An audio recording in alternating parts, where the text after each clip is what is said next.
Chers amis, bonjour. Nous sommes le lundi 10 janvier 2022. Il est 10 heures. Quelques news de l'Arménie, de l'Artsakh et de la diaspora arménienne. Diaspora arménienne, France. Donc France 2 hier matin à 9h30. Foi et tradition des chrétiens orientaux avec un spécial Valence, la petite Arménie. Donc Valence, un reportage complet, un très beau reportage sur les Arméniens de Valence, la communauté arménienne, les églises, les écoles, les institutions, voilà, avec des témoignages de personnes originaires de Liban, d'Arménie, de Syrie et de France. Voilà, donc bravo pour ce très beau reportage que nous avons suivi, bien sûr, voilà. Hein. Et puis bravo aussi aux intervenants, donc par exemple la famille Kézachian qui a raconté cette histoire, hein, donc des Arméniens de Valence, hein, de l'origine, de l'installation. Et puis Huard, notre ami Huard, qu'on présentera nous à Arménia le 28 janvier, donc lors d'une soirée arménienne de Drôme et d'Ardèche. Donc il va présenter donc, cette histoire des Arméniens, de l'installation des Arméniens il y a un siècle donc, dans la région, avec des photos, témoignages donc importantes. Voilà. Et puis bravo à Boris Adjemian aussi, qui était un historien, donc qui a présenté quand même cette communauté arménienne de Valence de façon brillante, avec le centre du patrimoine arménien, et puis divers éléments hein, liés à cette communauté. Voilà mes amis pour cela. Donc information pure donc, de l'Arménie, donc de l'Artsakh d'abord, le président Araïk Harutyunyan affirme, affirme que ce qui se passe au Kazakhstan c'est très dangereux parce qu'on y voit, on y décèle les traces des Turcs, en fait des organisations turques, donc de ce périmètre de panturquisme, hein, panturquisme qui désire installer donc, au Kazakhstan, donc un pays turcophone hein, qui fait partie de l'ère des États turcs, et que Poutine a un peu contré, donc en envoyant ses troupes, a contré cette avancée, ce désir de révolution du panturquisme hein, au Almaty, au Kazakhstan. Voilà donc, et c'est important pour l'Artsakh, c'est important pour l'Arménie, tout ce qui se passe au Kazakhstan. Voilà, d'où l'envoi des troupes russes, et puis arméniennes aussi, les 100 soldats arméniens.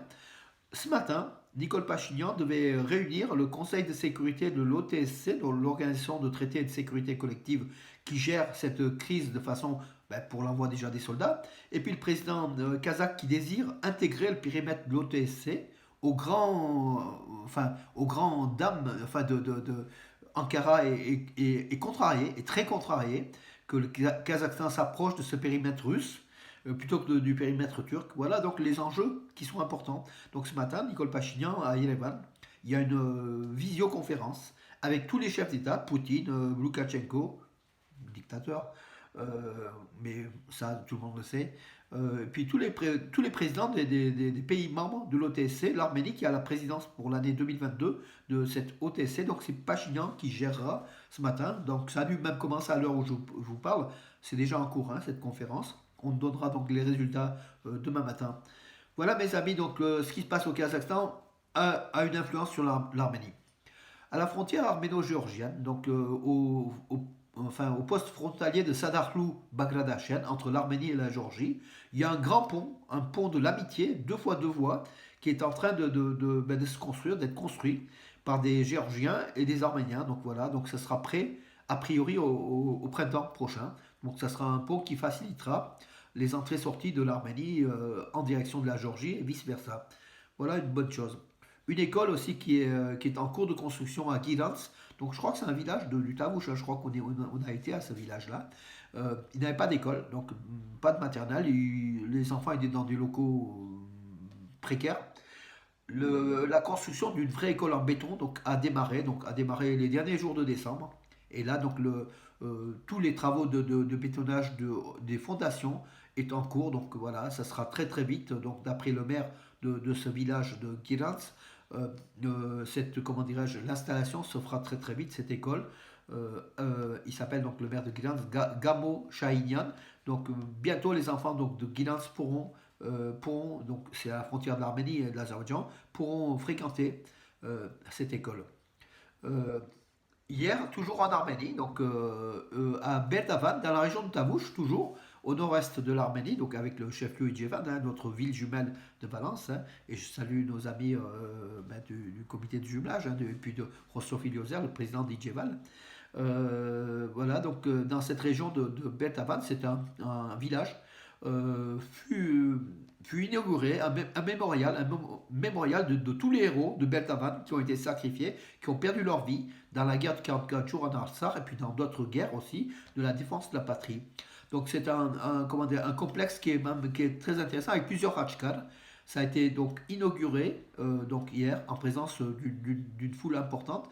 Alors ce qui est important, c'est que sur les Rajkar, bon, on l'avait vu, hein, logiquement, comment dire, l'ecclésiastique avec une nappe verse du vin, donc c'est vin, c'est signe de bénédiction en fait, hein, et puis ils essuient, donc c'est quand même tout un process, hein, ça a été lavé à l'eau et au vin par les membres des familles des martyrs en fait, hein. Donc tous les membres de la famille donc, pour lesquels ce monument est dédié passent à tour de rôle, mettre du vin et de l'eau donc avec un chiffon pour nettoyer le Rajkar, ces signes de purification. Voilà aussi des traditions, hein, arméniennes qui sont là, qu'on doit respecter. Et en tout cas, le peuple arménien vit, hein, donc on respecte nos morts, mais dans la vie, donc toujours pour l'avenir, pour que leur mémoire ne s'efface pas. Et puis beaucoup de jeunes, hein, dans cette cérémonie. Voilà. Henrik Mkhitaryan, donc toujours pareil, hein, l'Arménien le plus grand footballeur arménien de tous les temps, hein, j'ose le dire. Henrik Mkhitaryan a marqué hier un but donc, lors du match Rome-Juventus de Turin, hier soir, donc 21e journée de championnat d'Italie. Par contre, Rome a perdu 3-4. C'était rageant parce que Rome dominait 3-1. Ils étaient donc à 3-1 à quelques 20-30 minutes de la fin. Ils ont été, les Turinois de Juventus ont égalisé, puis après ont gagné. Il faut dire que Rome a joué de malchance avec des pénaltys ratés et beaucoup de choses. Voilà. Les forces de maintien de la paix chargées donc de la paix au Kazakhstan, je reviens toujours sur l'information, achèvent leur déploiement. Également le contingent arménien en fait, hein, qui défend des bâtiments publics. Suite à l'intervention du Bélarus, de l'Arménie et de la Russie donc, au Kazakhstan, l'ambassade d'Arménie a reçu donc des appels, des menaces, et puis l'ambassade de Biélorussie à Moscou ont reçu des menaces d'attentats à la bombe, en fait, d'une bombe qui serait placée. Euh, Très vite, les policiers russes n'ont rien trouvé, ils ont fouillé les lieux. Mais voilà, le procureur de la République de Moscou a instruit un dossier contre justement anonyme contre ceux qui ont réalisé ces appels.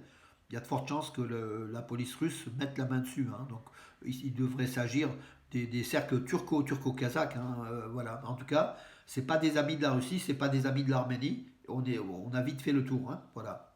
Ou à zéro turc, voilà. Écoutez, j'en ai terminé, oui, j'en ai terminé pour aujourd'hui. Je vous donne rendez-vous à demain. En tout cas, gardons notre énergie. Progressons, mes amis, progressons. Toujours derrière l'Arménie, toujours derrière l'Alsa. Déjà, moi, par des mots, par des écritures, par des journées, des heures passées pour vous faire plaisir, mais aussi par l'action toujours, par les dons, par le fait d'une présence en Arménie. Et j'espère qu'on sera présent plusieurs fois cette année en Arménie, avec le Covid qui commence à quitter tout doucement le territoire, hein, suite aux vaccinations massives. Voilà mes amis, pour aujourd'hui j'en ai terminé. Je vous donne rendez-vous à demain. Bonne journée.